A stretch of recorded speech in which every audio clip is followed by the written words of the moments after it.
साबिक वज़ीर ख़ज़ाना मिफ्ताह इस्माइल की GTV न्यूज़ से प्रोग्राम जी फॉर गरीदा में गुफ्तगू। बोले IMF के कुछ शराइत तो मानना पड़ेंगी, लेकिन IMF की शराइत के बावजूद हुकूमत ने कुछ गलतियाँ की हैं। मौजूदा बजट से कारोबार बेहतर नहीं होगा। कौमी मईशत को बुनियादी इस्लाहात की ज़रूरत है।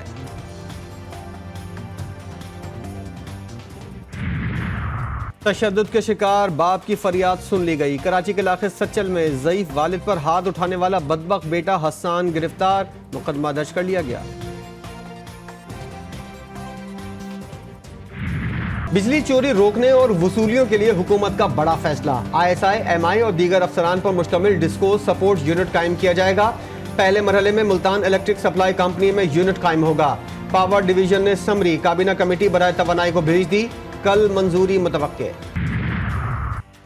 बिजली बहरान और इजाफी बिलों के सताए सार्फिन के जख्मों पर हुकूमत की नमकपाशी। वफाकी हुकूमत का सरकारी बाबुओं के लिए अरबों रुपए मराहत का फैसला। पावर डिवीजन ने कानून नाफिज करने वाले इदारों के अफसरान और जिले इंतजामिया के लिए पुरकशिश पैकेज तैयार कर लिया।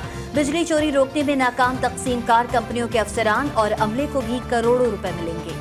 लोड शेडिंग अजाब, गर्मी से खाना खराब। मुल्क भर में बिजली का शॉर्टफॉल 6000 मेगावाट से बढ़ गया। शहरों में 6 घंटे और देही इलाकों में 10-10 घंटे बिजली गायब।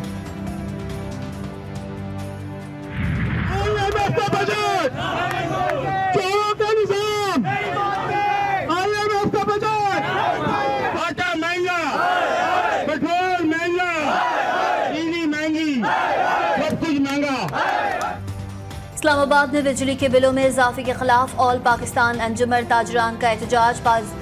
मुजाहिरीन ने शहबाज शरीफ को खबरदार कर दिया। उन्होंने धमकी दी कि अगर वो चंद दिन रहना चाहते हैं तो इस टैक्स को खत्म करें।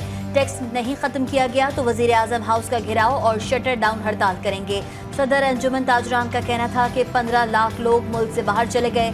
IMF के जरिए रियल स्टेट का आपने बेड़ा गर्क कर दिया। ताजिर 17 अरब रुपए टैक्स देता है। जालिमो, तुम सारा खा जाते हो। मरकजी अंजुमन ताजरान बलूचिस्तान ने कोयटा प्रेस क्लब और तंजीम ताजरान पेशावर ने भी मिलाद चौक पर बिजली के नरखों में इजाफे और एलानी और गैर एलानी लोड शेडिंग के खिलाफ एहतजाज किया।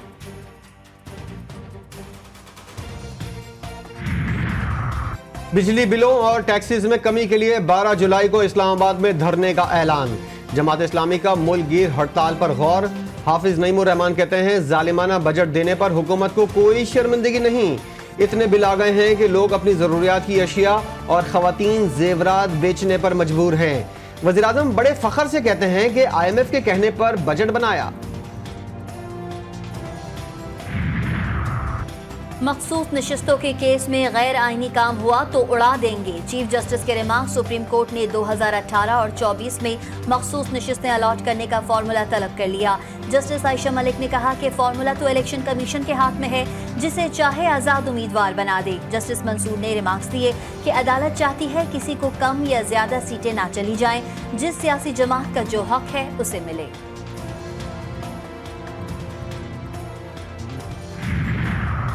तमाम उम्मीदवारों ने एक कागजात नामजदगी PTI और दूसरा आज़ाद हैसियत में जमा कराया। बैरिस्टर गौहर के सुप्रीम कोर्ट में दलाइल। बोले इलेक्शन कमीशन ने अदालत में सिर्फ एक फॉर्म पेश किया। अदालत इलेक्शन कमीशन से तमाम फॉर्म 31 मंगवा ले। पार्टी सर्टिफिकेट भी वक्त से पहले जमा करा दिया गया था।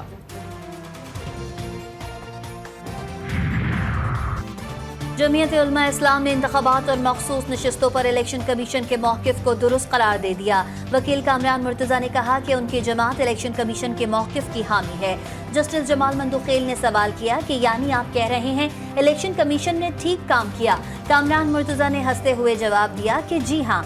जस्टिस मुनीब अख्तर ने मौलाना फजलुर रहमान की न्यूज़ कॉन्फ्रेंस की तरफ इशारा करते हुए कहा कि कल TV पर एक न्यूज़ कॉन्फ्रेंस चल रही थी, आपका मौक़िफ़ तो उससे बिल्कुल मुख्तलिफ है।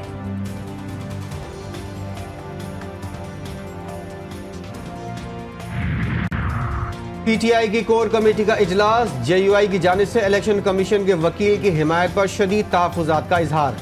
जमीयत उलमा इस्लाम से मुज़ाकराती अमल शुरू करने की मंजूरी। उमर अयूब का इस्तीफ़ा मुस्तरद। पार्टी पॉलिसी से इनहराफ करने वालों के खिलाफ कार्रवाई के लिए बानी चेयरमैन को एतमाद में लेने का फैसला।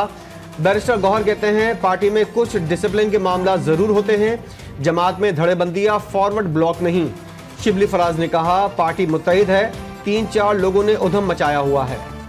और गजा में शोहदा की तादाद 37,900 तक पहुँच गई। इसराइली फ़ौज ने 50 मजलूम फ़लस्तीनियों को रिहा कर दिया। रिहाई पाने वालों में गजा के अल शिफा अस्पताल के डायरेक्टर भी शामिल। रिहा होने वाले डायरेक्टर का कहना है कई कैदी जिस्मानी या दिमागी तौर पर माजूर हो चुके हैं।